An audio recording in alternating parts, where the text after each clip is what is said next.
হঠাৎ একদিন হাঁসটি দেখল তার দুটি ডিম থেকে ফুটফুটে দুটি বাচ্চা বের হয়েছে, আর তার পাশে একটি সাপের বাচ্চাও।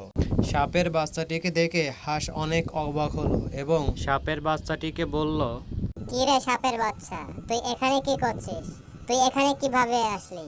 তুই এখান থেকে এখনই পালিয়ে যা, না হলে আমি তোকে মেরে ফেলবো। এ কি বলছো মা?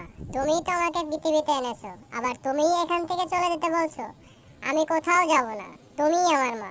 সাপের বাচ্চাটি হাঁসটিকে যখন মা বলে ডাকলো, তখন হাঁসের অনেক মায়া হলো।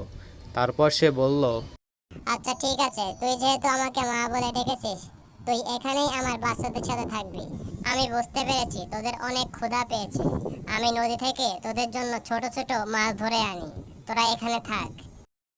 এই বলে হাঁসটি আবার নদীর দিকে চলে গেল। হাঁসটি নদীতে চলে যাওয়ার কিছুক্ষণের মধ্যেই ওখানে দুষ্টু শিয়ালটি আসলো এবং বলল, এই হাঁসের বাচ্চারা, আমার অনেক ক্ষুধা পেয়েছে, তোরা মরার জন্য তৈরি হ। কিন্তু হাঁসের বাচ্চার সাথে এই সাপের বাচ্চাটি কোথা থেকে এলো? আবার আমাকে কামড়াবে না?